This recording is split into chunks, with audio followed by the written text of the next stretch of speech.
नमस्कार, मैं रवीश कुमार। राष्ट्र और राष्ट्रवाद का मसला आते ही टीवी की बहसों में जान आ जाती है। एंकरों की भाषा जनरलों से भी ज्यादा आक्रामक हो जाती है।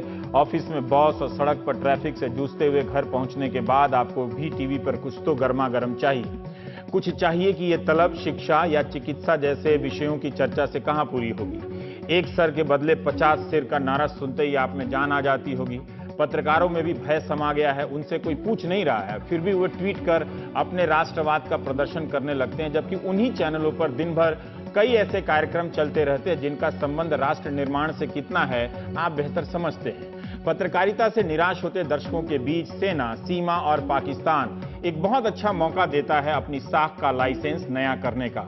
इसलिए हम एंकर जोर जोर से राष्ट्र के प्रहरी बन जाते हैं। मगर उनकी सोचिए, जो इस गर्मी में भी ठंडे दिमाग से काम करते हुए 15 रुपए में 100 ग्राम दही खरीदते हैं और सरकार के हिसाब में 9,720 रुपए का बिल बना देते हैं। अजय बोस ने आरटीआई के जरिए सूचना निकाली है कि सेंट्रल रेलवे कैटरिंग डिपार्टमेंट ने कई चीजें ऐसी खरीदी और अपने वेयर हाउस में रखी हैं और जिनके दाम ज्यादा दिखाए हैं। जैसे 1 लीटर रिफाइंड ऑयल जो है वो 1241 रुपए का है। खोज के लाइए, कई अखबारों में यह खबर छपी है, फिर भी पढ़कर यकीन नहीं हो रहा था कि 100 ग्राम दही का हिसाब कोई सरकार के रिकॉर्ड में 9,720 रुपए लिखने की हिम्मत करेगा।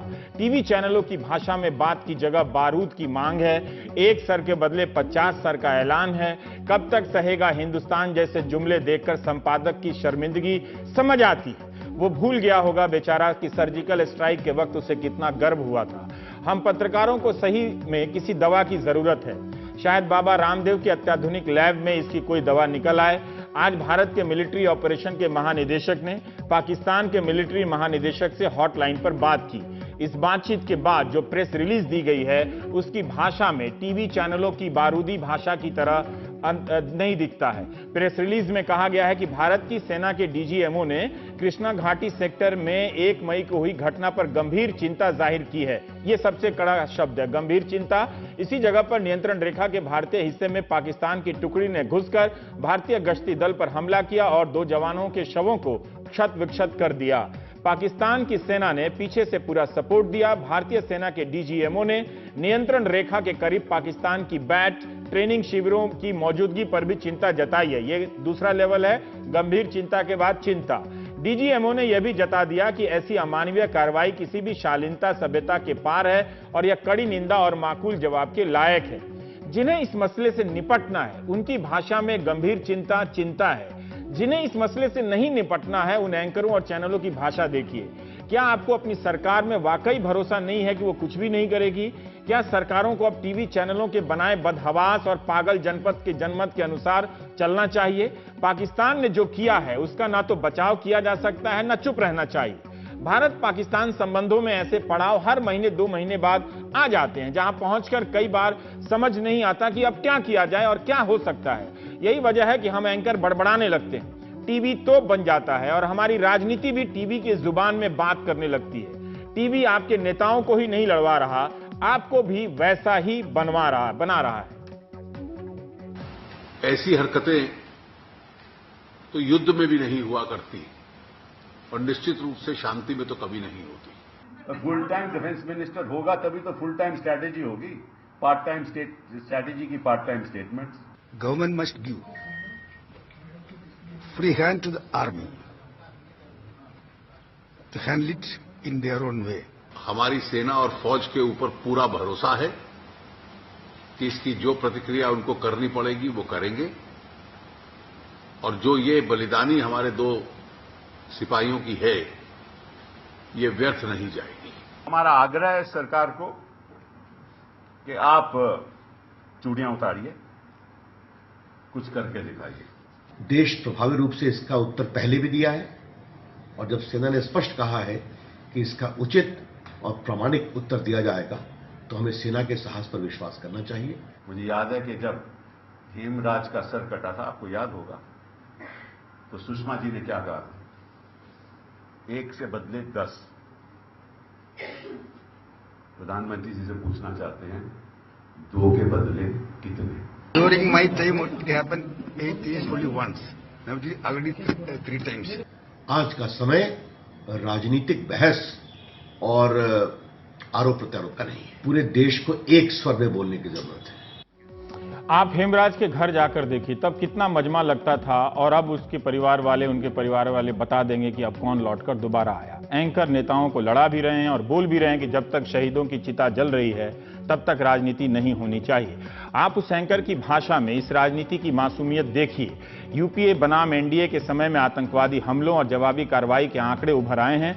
दोनों सरकारों में तुलना हो रही है कि कौन बेहतर था। 2011 से 13 के बीच यूपीए के समय 270 बार सीज फायर का उल्लंघन हुआ। 2014 से 16 के बीच एनडीए के समय 349 बार उल्लंघन हुआ। 2011 से 13 के बीच सीज फायर में यूपीए के समय 17 जवान शहीद हुए, और इन 2 सालों में 14 से 16 के बीच एनडीए के समय 27 सुरक्षा बल शहीद हुए। इस तरह आतंकवादी हमले में 2011 से 13 के बीच 108 सैनिक शहीद हुए, जबकि एनडीए के समय 14 से 16 के बीच 180। ये आंकड़े साउथ एशिया टेररिज्म पोर्टल के हैं। हाल ही में कुपवाड़ा में एक सैन्य शिविर पर आतंकी हमला हुआ। कैप्टन आयुष यादव और 2 जवान शहीद हुए। आतंकवादियों ने बैंक की कैश वैन पर हमला भी किया और 50 लाख रुपए लूटे, और जम्मू कश्मीर पुलिस के 5 जवानों को भी मार दिया। तब इस तरह का उबाल क्यों नहीं आया? जम्मू कश्मीर के हालात ये हैं कि अनंतनाग लोकसभा क्षेत्र में उपचुनाव के लिए चुनाव आयोग को 70,000 सुरक्षा बल की मांग करनी पड़ती है। कुछ दिन पहले श्रीनगर लोकसभा क्षेत्र में उपचुनाव हुए तो करीब इतने ही वोट पड़े थे। सोचिए, उसमें 90,000 के करीब वोट पड़े थे। अनंतनाग लोकसभा उपचुनाव रद्द हो गया है। मंगलवार को दिल्ली में जम्मू कश्मीर के गवर्नर एनएन वोहरा ने गृहमंत्री राजनाथ सिंह से मुलाकात की। गवर्नर वोहरा ने गृहमंत्री को आश्वासन दिया है कि हालात पर जल्द काबू पा लिया जाएगा। करीब 10 दिन पहले घाटी के हालात पर जम्मू कश्मीर के मुख्यमंत्री महबूबा मुफ्ती ने प्रधानमंत्री और गृहमंत्री से मुलाकात की है। उन्होंने भी हालात जल्दी सुधरने की बात की है। सोमवार को भी गृहमंत्री राजनाथ सिंह ने एक उच्च स्तरीय बैठक की, जिसमें एनएसए अजीत डोभाल के अलावा आईबी चीफ, सीआरपीएफ के डीजी और गृह सचिव भी शामिल थे। पाकिस्तान क्या भारत को उकसा रहा है? हाल ही में पाकिस्तान के सेनाध्यक्ष बाजवा ने सीमा का दौरा किया और कहा कि जम्मू कश्मीर में चल रही गतिविधियों को पाकिस्तान राजनीतिक समर्थन देगा। क्या नवाज शरीफ की सत्ता पर पकड़ कमजोर हो रही है? तुर्की के राष्ट्रपति भारत दौरे पर जिस वक्त प्रधानमंत्री से मिल रहे थे, उसी वक्त के आसपास सर काटने की यह खबर आई। मुझे पता है कि अभी बम, बारूद और बदला जैसे जुमलों के अलावा किसी और लहजे में सुनने का लोगों का मूड नहीं है और एंकरों का भी नहीं है। फिर भी हम अजय शुक्ला और सुशांत सरीन के साथ समझने का प्रयास करेंगे कि उनके जायज गुस्से के अलावा सरकार को क्या करना चाहिए था जो वो नहीं कर पा रही है। अगर सरकार को हमला करना ही चाहिए तो उसे तुरंत टीवी एंकरों को विश्वास में लेकर फैसला कर लेना चाहिए। बातचीत की बात करने वालों के बहाने नहीं बनाने चाहिए। वैसे भी बहुमत में वो नहीं है जो बातचीत की बात करते हैं। उनकी संख्या इतनी है कि वे पार्षद का चुनाव भी नहीं जीत सकते। इसलिए हम बातचीत करेंगे प्राइम टाइम में, और एंकरों से भी कहेंगे कि घेरना है तो सरकार को घेरिए, बातचीत की बात करने वालों को घेर कर क्या फायदा। हमारे साथ अजय शुक्ला हैं, सुशांत हैं। अजय, मैं आपसे ही जानना चाहता हूं कि भाषा से मुझे तकलीफ होती है और खुद भी कई बार इन्हीं मसलों पर बहस करते करते कई बार लगता है कि अब वो सब बातें बेकार हो गई हैं, मतलब उनकी चर्चा हो चुकी है। मैं आपकी प्रतिक्रिया जानना चाहता हूं कि जब ये खबर आई कि 2 सैनिकों के साथ ऐसा हुआ है, तो क्या आप भी ज्यादा भड़के अपनी सरकार या सेना को लेकर आप हतोत्साहित हुए कि वो उसे जो करना चाहिए वो कर नहीं रही है? नहीं, देखिए, मैं तो एक एनालिस्ट के तौर पे जो है इन चीज़ों को देखता हूँ, ध्यान देता हूँ। और मुझे जो पहला सवाल जो मेरे दिमाग में आया वो ये था कि पिछले साल जब उड़ी के ऊपर जो हमला हुआ था, जब 17 जवान मारे गए थे, उसके बाद में हमने सर्जिकल स्ट्राइक्स किए थे पाकिस्तान के ऊपर। वो सर्जिकल स्ट्राइक्स का फायदा क्या हुआ? क्या असर हुआ उन स्ट्राइक्स का? अगर कुछ महीनों बाद वही बात हो रही है, जवानों के शवों के सर काटे जा रहे हैं, तो फिर ये सर्जिकल स्ट्राइक्स का जो लेसन हम पढ़ाना चाहते थे पाकिस्तान को, वो लेसन पाकिस्तान तक पहुंचा है कि नहीं? अगर नहीं पहुंचा है तो क्या प्रॉब्लम था? क्या हमने ज्यादा जो है जो है दरिया दिली दिखा दी उनको? हाँ, क्या हमने जो है, अगर हमें उन्हें उन पर रहम नहीं बरतनी दिखानी चाहिए थी उनके प्रति, तो क्या करते हैं? यही बात है कि रहम खाना या ज्यादा तगड़ा मैसेज पढ़ाना, इन दोनों के बीच में जो तुलना करना होता है वो बहुत मुश्किल है किसी भी सरकार के लिए।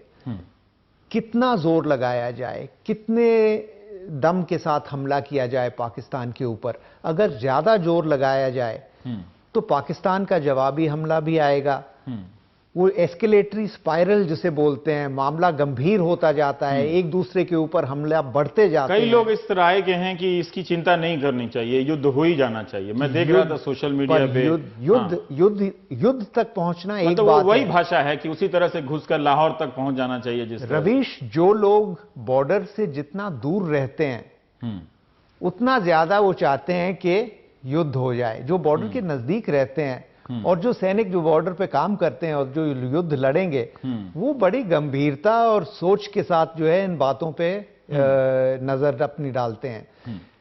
जो जितने दूर हैं, यहां पे आप कानपुर के लाइन को क्रॉस कीजिए, सब शेर बने हुए हैं, युद्ध होना चाहिए। युद्ध जब होगा भारत और पाकिस्तान का, तो सबकी कैलकुलेशन है, ये हमारे मिलिट्री प्लानर्स की कैलकुलेशन है कि पाकिस्तान जल्दी ये थ्रेट पेश किया करेगा कि हम न्यूक्लियर हथियार इस्तेमाल करने वाले हैं। इसी में कई लोग सोचते क्या हैं कि जो हम इसकी लोग चिंता युद्ध क्यों करना करें? चाह रहे हैं वो न्यूक्लियर युद्ध के लिए भी तैयार हैं। वो क्या लाखों लोग वो शायद मारे हो जाने सकता के है लिए? कि वो तैयार हों न्यूक्लियर युद्ध के लिए। अब देखिए, न्यूक्लियर युद्ध के लिए वो बेशक तैयार हैं, लेकिन और हमारे मिलिट्री प्लानर्स तैयार नहीं है, हमारे पॉलिटिकल लीडर्स तैयार नहीं है, और जितने भी अकलमंद लोग हैं वो तैयार नहीं है। जाने के पहले मैं अजय, मैं फिर भी मौका देना चाहता हूं उन लोगों को जिन तक आप लोगों का लेख नहीं पहुंचता है, या उन पे इतनी सुविधा नहीं है कि जीवन में पढ़ें और लिखें, जो भी है वो अपने तरीके से सोचते हैं। वो एक हतोत्साहित महसूस कर रहे हैं कि एक जवान का वो नहीं देख पा रहे हैं कि सर काटा गया है। उन्हें लगता है कि हम किस तरह के मुल्क हैं जो हम उसको सबक नहीं सिखा सकते, उसको जवाब नहीं दे सकते। वो नहीं देख पा रहे हैं, मतलब एक जवान के साथ ऐसा हुआ। ऐसे भी बहुत लोग हैं ईमानदारी से, जिन्हें ये उसके जो भी इन दो जवानों के साथ हुआ है उनसे देखा नहीं जा रहा है। वैसे तो कोई भी जो है सिपाही हो, कोई भी जो है सैनिक हो, कोई भी जो है देश प्रेमी हो, वो अपने जवान का सिर कटा हुआ या ऐसा मतलब इंसिडेंट हुआ, ये बर्दाश्त करना बहुत मुश्किल है। लेकिन जब आप राष्ट्रीय सुरक्षा के बारे में बातें करते हैं, विचार करते हैं, सोच करते हैं, तो उस टाइम पे मर्दानगी और जो है माचो जो आपकी सोच है, और हम उनको दिखा देंगे और उनको पढ़ा देंगे और हम उनको काट देंगे और एक के बदले 10 सिर काटने चाहिए। अगर इस सोच के साथ ऐसे मामलों पे जो है निगरानी हो सरकार की, या इस बेसिस पे वो अपना कैलकुलेशन करे, तो मेरे ख्याल में वो जिम्मेवार लीडर्स नहीं होंगे। फिर तो वो जो आम जनता है उन्हीं की तरह वो सोच कर रहे हैं। सुशांत हमारे साथ हैं। सुशांत, एक सर्जिकल स्ट्राइक के समय एक पैमाना बना था कि एक कड़ा संदेश दे दिया गया। उससे पहले इस तरह की कार्रवाई नहीं हुई थी और ये भी माहौल बनाया गया कि इस पर किसी तरह का सवाल नहीं किया जाए, लेकिन फिर भी वो एक पैमाना था। पर उस पैमाने को अगर बेंचमार्क मान लें तो इस घटना के बाद तुरंत क्या सरकार को करना चाहिए था? क्या हम ये सरकार से ये उम्मीद करना, गुस्सा जाहिर करना ठीक बात समझ में आती है कि उसे फिर से वैसा करना, क्या इस बात की गारंटी है कि पाकिस्तान दोबारा तिबारा नहीं करेगा? और अगर ये गारंटी नहीं है तो मैं आपसे जानना चाहता हूं कि फिर सरकार को या सेना को क्या करना चाहिए जिससे ऐसे लोगों में संतोष हो कि हां उसकी सरकार चुप नहीं रहती है। देखिए, एक तो सरकार चुप नहीं रहती, या बोलना चाहिए कि फौज चुप नहीं रहती। अजय आपके साथ बैठे हुए हैं, ये बेहतर जानते हैं कि फौज की तरफ से एक प्रतिक्रिया जरूर आएगी। वो कब आएगी ये देखना पड़ेगा, और किस लेवल की होगी ये भी देखना पड़ेगा, जांचना पड़ेगा। दूसरी चीज मैं कल ये वजाहत करनी बड़ी जरूरी है कि जब सर्जिकल स्ट्राइक्स हुई थी, और मैं मानता हूं कि वो बड़ी इंपॉर्टेंट चीज थी, और जिस स्केल पे हुई थी वो शायद पहले नहीं हुई, लेकिन टैक्टिकल लेवल पे पहले भी इस तरीके की स्ट्राइक्स हुई हैं। लेकिन कोई भी संजीदा एनालिस्ट ये नहीं मानता था कि ये कोई जादू की गोली है, और क्योंकि एक बारी आपने चला दी इसके बाद आगे से गोली चलाने की जरूरत नहीं पड़ेगी। जिस तरीके से भारत और पाकिस्तान के रिश्ते हैं, आप जो आपका सवाल है कि आप क्या करें कि आगे से ये ना हो, ऐसा कुछ भी नहीं है। आपको प्रतिक्रिया करनी पड़ेगी, उसका स्केल आपको जज करना पड़ेगा। और अजय की बात ये ठीक है कि उस पर आप कितना उसको कैलिब्रेट करेंगे, किस लेवल तक लेके जाएंगे, ये एक संजीदा कैलकुलेशन होगी, लेकिन ये करनी पड़ेगी आपको। एक और चीज जो समझने की जरूरत है वो ये है कि प्रतिक्रिया और एक खुले युद्ध में बहुत बहुत डिस्टेंस होता है। तो सिर्फ ये मान लेना कि क्योंकि पाकिस्तान की तरफ से एक दुस्साहस उन्होंने दिखाया और इस तरीके की कायरपंती वाली काम किया, तो उस पे अब हम सीधा युद्ध पे जाएंगे, मेरे ख्याल वो बिल्कुल बेवकूफा बात होगी। इशू इंपॉर्टेंट ये है कि ये जो हुआ है इसका आपने रिस्पांस देना है। वो रिस्पांस क्या होगा? वो 4, 5, 6 शायद चीजें हैं जो आपके मेन्यू पे हो सकती हैं, जो आपको शायद करनी पड़ेंगी। लेकिन ये मान लेना कि देखिए क्योंकि इससे एस्केलेशन होगी, पाकिस्तान की तरफ से एक जवाब आएगा, और जहां पर मैं अजय से थोड़ा डिसएग्री करूंगा कि अगर भारत और पाकिस्तान के बीच में ये एस्केलेशन लैडर पे गए तो न्यूक्लियर एस्पेक्ट आ जाएगा। देखिए यही पाकिस्तान की नीति रही है कि भारत को ये दिखाया जाए कि देखिए अगर आपने ये किया तो हम न्यूक्लियर चला देंगे। अगर भारत को एक चीज संजीदगी से सोचने की जरूरत है कि हालात काबू से बाहर ना हो, तो क्या यही चीज पाकिस्तान को सोचने की जरूरत नहीं है?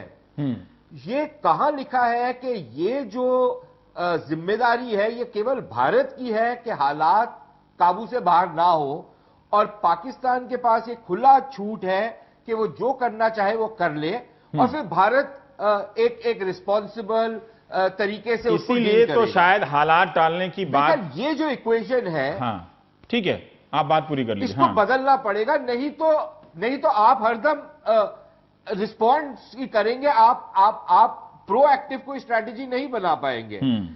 और जब तक आपने वो टेम्पलेट चेंज नहीं किया, तब तक ये उम्मीद करना कि इस तरीके के हादसा बार बार नहीं होंगे, मेरे ख्याल वो बेमानी बात। मेरे ख्याल से सुशांत आपको बताने की तो जरूरत नहीं है, ना ही दर्शकों को, कि किसी भी तरफ से अगर परमाणु हमला होता है तो उसके नतीजे क्या होते हैं, वो पीढ़ियों तक जाते हैं। लेकिन फिर भी मतलब उसको हम रखते हुए आपसे लेकिन यही, रवीश वो आपकी बात बिल्कुल दुरुस्त है, लेकिन वो कैलकुलेशन मेरे ख्याल पाकिस्तान को भी करनी चाहिए ना। ये सोचने से पहले कि हम जैसे बंदर के हाथ में बंदूक होती है, पाकिस्तानी नेता तो उस तरीके से बयान देते हैं परमाणु शस्त्रों के बारे में कि कुछ बात हुई हम परमाणु वो हथियार इस्तेमाल कर लेंगे। तो ये तो उनको भी ये सोचना पड़ेगा ना कि भाई अगर इसका इस्तेमाल होता है ये मैं तो समझ उसका क्या इंपैक्ट होगा। अब मैं एक बात सुशांत जानना चाहता हूं, आपके किसी एक डैम पे गिरा दिया तो सारा का सारे पाकिस्तान की धरती जहरीली हो जाएगी। ठीक है, मैं तो क्या वो ये चाहते हैं, क्या इस तरीके की चीज चाहते हैं? तो ये सोचने की बात है। मैं एक इस पे आपकी प्रतिक्रिया लूंगा। मैं आपसे एक और बात का एक जवाब चाहता हूं सुशांत, कि लोगों की नाराजगी और जो भाषा की मैं बात कर रहा था, कि देखिए अभी कैप्टन आयुष यादव शहीद हुए, उनके साथ 2 जवान, सेना की यूनिट पे या कैंप में हमला हुआ, या इस तरह से आसपास कुछ और हमले हुए। हमारा गुस्सा लगता है कि कई बार हम उन चीजों को लेकर सहनशील होते जाते हैं। ये एक बेंचमार्क है जिसको देख के लगता है कि अब हमको युद्ध ही करना पड़ेगा। ऐसा क्यों है? नहीं, मैं समझा नहीं, दोबारा पूछिएगा जरा। अभी क्या करना पड़ेगा? हाँ, नहीं, मैं ये कह रहा था कि आर्मी कैंप में जो अटैक हुए और अभी कैप्टन आयुष यादव जो शहीद हुए, इस तरह की कई घटनाएं लगातार हो रही हैं। तो हम उन घटनाओं को सामान्य रूप से लेते चले जाते हैं, उन पर हम इस तरह से नहीं उबल पड़ते हैं कि अभी सरकार को कुछ ना कुछ तो करके दिखाना पड़ेगा। लेकिन ये जब घटना आती है तो हम बर्दाश्त के बाहर, हम ये कहने लगते हैं कि अब हम बर्दाश्त नहीं करेंगे। ये लाइन लोगों के मन में या मीडिया के मन में कहां से कैसे बनती है आपकी नजर में? देखिए शायद, और ये मैं स्पेकुलेट कर रहा हूं, मैं कोई मनोवैज्ञानिक तो नहीं हूं, लेकिन अगर किसी एक तरीके के हादसा ज्यादा हो रहे हो तो शायद एक उदासीनता भी आ जाती है कि यार अब कश्मीर में हालात तो बिगड़ चुके हैं और कई वर्षों से बिगड़ रहे हैं। हम जैसे लोग तो ये कहते थे कि 2011-12 से ये ट्रेंड शुरू हुआ, लेकिन आंकड़े जो थे वो कुछ और बताते थे, तो बहुत लोग ये मानने को तैयार नहीं थे कि कश्मीर में एक और आतंकवाद की लहर आ रही है। लेकिन उस बात को रहने दें, लेकिन शायद एक उदासीनता भी हो जाती है उसमें। लेकिन जब एक इस तरीके का हमला होता है कि जिसमें सैनिकों के ऊपर घात लगा करके हमला, तो चलिए माना जा सकता है कि होता है, इस तरीके के एरियाज में, और दोनों तरफ शायद वो होगा। लेकिन जब किसी भी सैनिक की लाश की बेहुरमती होती है, या उसका आप गला सरकलम कर देते हैं, या आप उसके और बॉडी पार्ट्स को काट के बॉडी को म्यूटिलेट करते हैं, तो उसका जो इंपैक्ट होगा वो ऑब्वियसली उससे बहुत डिफरेंट होगा कि मात्र एक टेररिस्ट अटैक हुआ जिसमें 5 पुलिस वाले और 2 बैंककर्मी मारे गए, या 3 सैनिक मारे गए एक हमले में। वो अपनी जगह उसमें गुस्सा भी आता है, एक रोष भी होता है, लेकिन शायद इस तरीके के जब हालात होते हैं तो ऑब्वियसली रिएक्शन, क्योंकि ये बर्बरतापूर्ण बर्बरता वाला कदम है, या एक कदम आप बता सकते हैं कि हम बार-बार ऑब्वियसली उसका गुस्सा ज्यादा होगा। जब भी इस तरह की घटना का जिक्र करते हैं, जिनीवा कन्वेंशन, हेग कन्वेंशन की बात करते हैं, तो ये कन्वेंशन क्या करते हैं? मतलब क्या इनकी वहां पे कोई सुनवाई होती है? क्या भारत जाकर वहां लड़ता है? किस तरह से पाकिस्तान ने हमारे साथ ऐसा किया है? कभी कोई नतीजा हमारे पक्ष में आया है कभी इस तरह से? नहीं, ये जेनीवा कन्वेंशन जो है ये ले डाउन करता है कि जब युद्ध होता है तो 2 सैनिक, नहीं वो ठीक है, मान लीजिए कि वो परंपरा टूट गई, अभी रक्षा मंत्री भी कह रहे थे, तो फिर इसकी कहीं कोई सुनवाई भी होती है? कोई सुनवाई नहीं होती। मैं ऐसे विकिपीडिया से निकाल के जीके में कुछ नहीं, स्तर पे कोई ऐसा बॉडी नहीं है जहां पे आप ये जाके कह सकते हो कि लाइन ऑफ कंट्रोल के ऊपर हमारे 2 सैनिकों के सर काट दिए गए हैं और ये बिल्कुल अनसिविलाइज्ड काम है, इसका हमें जस्टिस चाहिए। कोई ऐसे ठीक है, बहुत बहुत शुक्रिया आप दोनों का। ब्रेक के बाद अच्छा अभी वक्त है, मुझे लगा कि ब्रेक के बाद और बात करेंगे।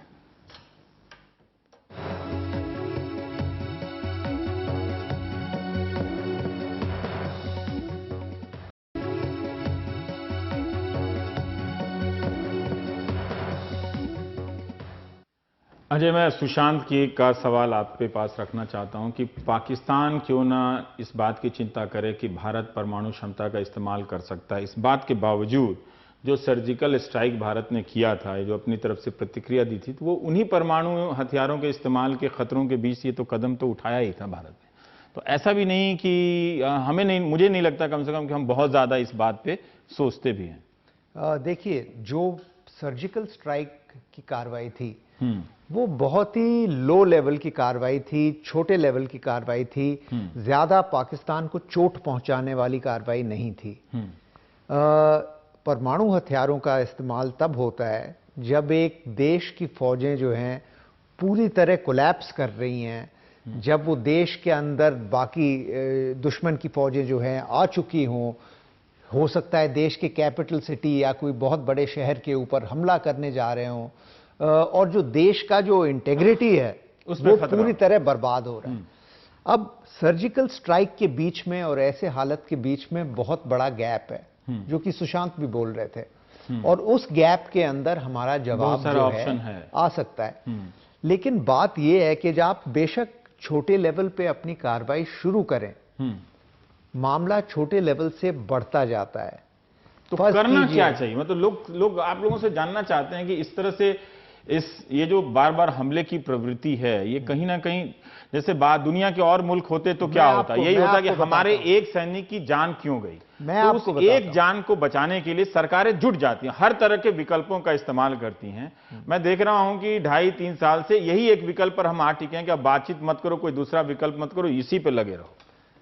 देखिए, जो ऐसा मुल्क हो जो पूरी अच्छी तरीके से डिफेंस प्लानिंग करता हो, और जिसमें से हमारा मुल्क उन मुल्कों में गिना नहीं जा सकता है, क्योंकि हमारा तो डिफेंस मिनिस्टर भी नहीं है इस वक्त परमानेंट। लेकिन जहां पे प्लानिंग पूरी तरीके से हो, वहां पे आप ऐसे मतलब जवाबी कार्रवाइयां को पहले से तैयार करके रखेंगे, जो कि ऐसे हालात जब होते हैं, जैसा कोई हादसा होता है, आप उसी वक्त उस जवाबी कार्रवाई को अमल कर सकें। कल खबर तो आई थी, मैं कहीं देख रहा था, ये खबर आई थी कि सेना ने जवाबी कार्रवाई कर दिया है, और कुछ ये दो मीडिया हाउसेस ने, इंडिया टुडे टीवी ने और दैनिक जागरण ने ये भी ऐलान कर दिया कि भारत हमला ले चुका है, और 10 पाकिस्तानी, मैंने देखा नहीं, उनका पक्ष नहीं मालूम, जो कि फौज ने आज डिनाई किया है।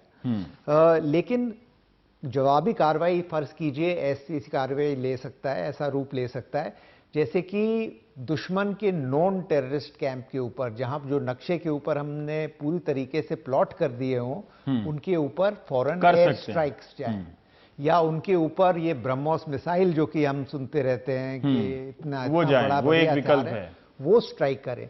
अब ये इतनी बड़ी कार्रवाई नहीं है जो कि पाकिस्तान को परमाणु हथियारों के पास पहुंचा दे, लेकिन पाकिस्तान को संदेश तो पहुंचा देगा कि जब अगर आप हमारे सैनिकों के साथ ऐसी कार्रवाई करोगे तो जवाबी हमला जल्दी आएगा, फौरन आएगा और आपके ऊपर चोट पहुंचाएगा। लेकिन ऐसी तैयारियां हमने ना की हैं, ना ऐसे प्लान्स बने हुए और तैयार हैं हमारे पास। ठीक है सुशांत, हम आपसे जानना चाहते हैं, अभी जो अजय ने बताया कि आप जो सर्जिकल और न्यूक्लियर स्ट्राइक के बीच के जो रास्ते की बात कर रहे थे, उन्होंने एक दो विकल्प सुझाए कि ब्रह्मोस का आपने नाम लिया है ना, कि उससे जहां आतंकवादी शिविर है, हम कई बार बात करते हैं और ये आम लोगों की कल्पनाओं में चला गया है कि जहां आतंकवादी शिविर है वहां पर हिंदुस्तान को अटैक कर देना चाहिए, हमला करना चाहिए।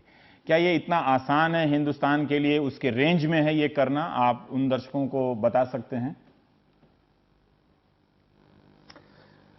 देखिए, कुछ जो आतंकवादी ठिकाने हैं जो शायद सीमा के काफी करीब होते हैं, जिनको लॉन्च पैड कहा जाता है, वो तो शायद आप जरूर अपने सैनिकों को भेज कर भी उनके ऊपर अटैक कर सकते हैं, जैसे कि सर्जिकल स्ट्राइक्स में भी किया गया, तो वो तो पॉसिबल है। लेकिन बहुत सारे जो कैंप्स हैं वो 250-300 किलोमीटर अंदर, 150 किलोमीटर अंदर पाकिस्तान की टेरिटरी के हैं, और ये मान लेना कि पाकिस्तान की जो सेना की तैयारी है वो वैसी है जैसी कि शायद इजराइल को अपने कंपटीशन में मिलती है, मेरे ख्याल ये हमारी खामख्याली होगी। चाहे जिहादी जहन की सेना है लेकिन एक प्रोफेशनल सेना तो है, तो वो एक पॉसिबिलिटी कम नजर आती है जब तक आप बहुत ज्यादा एस्केलेशन की तरफ ना जाएं। दूसरा, ये बात ठीक है और ये काफी इस पे स्पेकुलेशन भी चल रही है कि इस तरीके के मिसाइल का इस्तेमाल किया जा सकता है एक मैसेज देने के लिए, लेकिन ये भी माना जाना चाहिए कि ये शायद बहुत ज्यादा एस्केलेशन होगी। इससे भी कम लेवल पर आप एस्केलेट कर सकते हैं, क्योंकि ये एक सीढ़ी है। आप इस सीढ़ी में अगर आप पहले ही 5 सीढ़ियां चढ़ जाएं, जो कि शायद ब्रह्मोस मिसाइल होगी, उससे पहले आपके पास 3-4 सीढ़ियां और हैं जिनको आप पहले चढ़ सकते हैं और फिर ब्रह्मोस पे जा सकते हैं। लेकिन इंपॉर्टेंट चीजें दो हैं। एक ये कि हमारी एक चाहत होती है कि हम जो कुछ करें फिर उसका हमारे को कोई कॉस्ट ना देना पड़े, वो शायद बात मुनासिब नहीं है, क्योंकि इस तरीके की चीजों में आपको एक कॉस्ट देने के लिए तैयार रहना पड़ेगा। ये एक बड़ी हार्टलेस सी चीज मैं कह रहा हूं, लेकिन ये हमारे को तैयार रहना पड़ेगा कि अगर हमारी तरफ से एक प्रतिक्रिया हुई तो हो सकता है पाकिस्तान की तरफ से भी होगी, और फिर हम उस सीढ़ी पे ऊपर चढ़ने के लिए तैयार रहें, तभी आपका कोई फायदा हो सकता है। अगर हुआ वो भी ताहयात नहीं होगा, कुछ समय के लिए होगा। तो ये एक बात समझनी हमारे को पड़ेगी। दूसरी चीज जो शायद हमारे को समझनी पड़ेगी वो ये है कि जब हम एस्केलेशन लैडर पे बहुत ज्यादा गुरेज करते हैं तो उससे दूसरी साइड को ऐसा महसूस होता है कि अच्छा यार, इनको हम यहां तक धक्का दे सकते हैं, इससे ज्यादा ये भी कुछ नहीं करेंगे।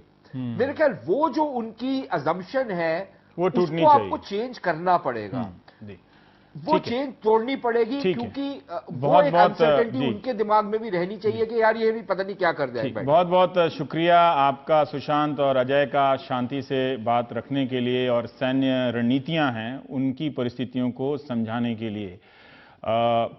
ध्यान रखिएगा, कई बार जब हम इस टीवी की उत्तेजना को देखते हैं तो लगता है कि हम लोग यहाँ क्या कर रहे हैं, पर आपको बता दे रहा हूँ आज, और आप याद रखिएगा कि ये जो एंकरों की भाषा है वो आपको जानवर बना रही है, और ये याद रखिएगा, इस बात को भूलिएगा नहीं इतनी आसानी से। इसके बाद हम तरनताल और देवरिया से जो तस्वीरें आई हैं अपने शहीदों की, वो तस्वीरें हम आपको दिखा रहे हैं।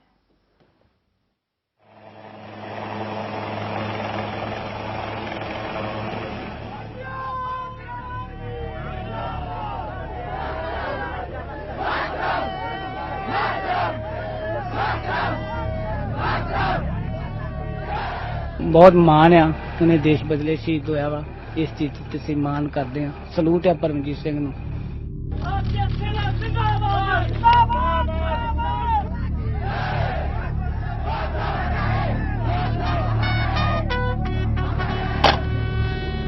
एक्शन ऐसा होना चाहिए कि आगे से ऐसी बात ना हो।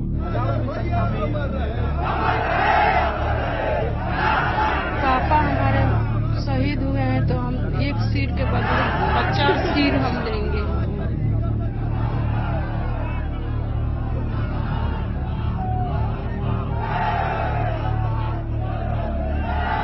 किसी जवान को रोके ना, हमारी मिलिट्री को रोके ना, सीधा अटैक करें। जो बाद में होएगा होएगा, लेकिन सीधा अटैक करें और बदला लें। हमारे भाई साहब को जैसे मारे हैं तो हमारे मोदी जी, प्रधानमंत्री जी और हमारे देश के जो बड़े बड़े नेता लोग हैं उनका काम है कि हमारे 10 सीट से 25 सीट काट करके लाया जाए।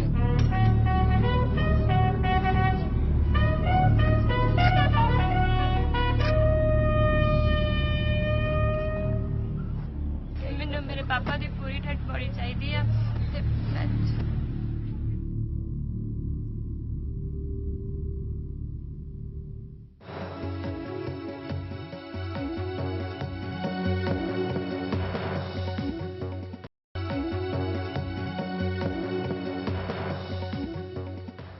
कवियों को राजनीति से समस्या हो ही जाती है, इसलिए जब आप किसी कवि के साथ राजनीति करें तो उसका विशेष ख्याल रखें।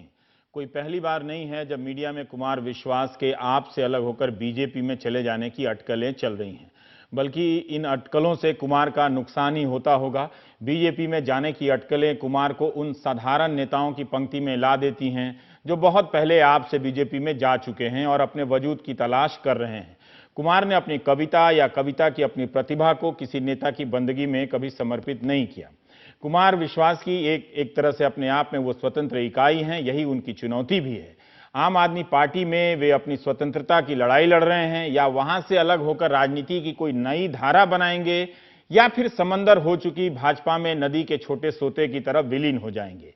मीडिया के पास इस कवि को समझने के लिए कोई पैमाना नहीं है, इसलिए वो कुमार विश्वास की हर बात को बीजेपी का खेल समझते हैं। वैसे भी आजकल हर पार्टी का बागी बीजेपी में ही जाता है। दल बदलू नेताओं के लिए उससे सुरक्षित और अच्छी जगह कोई है भी नहीं। क्या हम समझ पा रहे हैं कि कुमार विश्वास की लड़ाई क्या है? जो लोग एक राजनीति के लिए मिलकर लड़ते रहे हैं वो जब आपस में लड़ते हैं तो मिलते भी नहीं हैं। यही राजनीति की कविता है। वैसे आशुतोष और संजय सिंह कुमार विश्वास से मिलने गए। फिलहाल आप विश्वास का ये अविश्वास राग सुनिए। मेरा कहना यह अब कहा जा रहा है कि मैंने भी बयान दिए और मेरे एक वीडियो से काफी नाराजगी है, उससे सब नाराज हैं। वी द नेशन, वो मेरा वीडियो जो कश्मीर में हमारे सैनिकों की जाति पर मैंने दिया था, वो कुमार विश्वास की आवाज नहीं थी, वो देश के हर नागरिक की आवाज थी। और मैं दो बातें साफ करना देना चाहता हूं।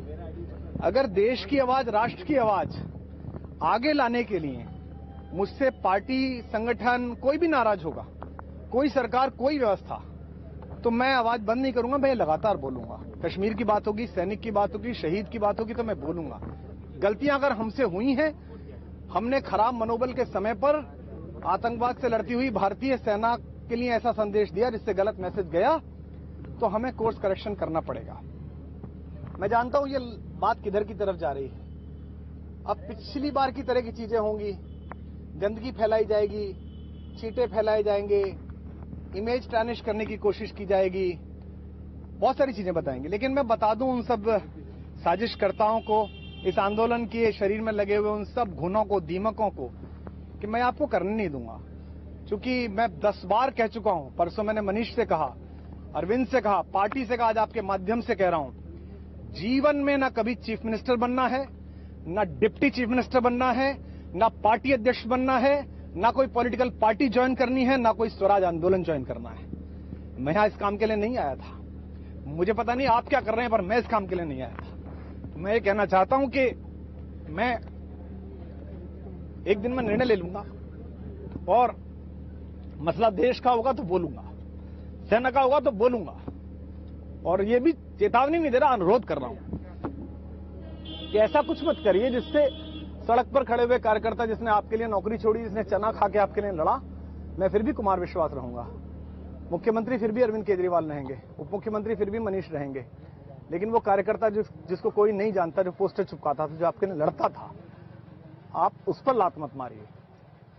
और ये भी कहना चाहता हूं कि ये जो भी ये साजिशें नीचे कर रहे हैं, ये बला की साजिशें, ये पैतरे मेरे खिलाफ रायगा है। मैं तुम्हारे खेल का हिस्सा नहीं, मैं इस खेल का हिस्सा नहीं हूं। मैं आज रात सोचूंगा, निर्णय लूंगा और जल्दी आपको बता दूंगा। लेकिन वी द नेशन के लिए, अपने वीडियो के लिए मैं किसी से माफी नहीं मांगूंगा।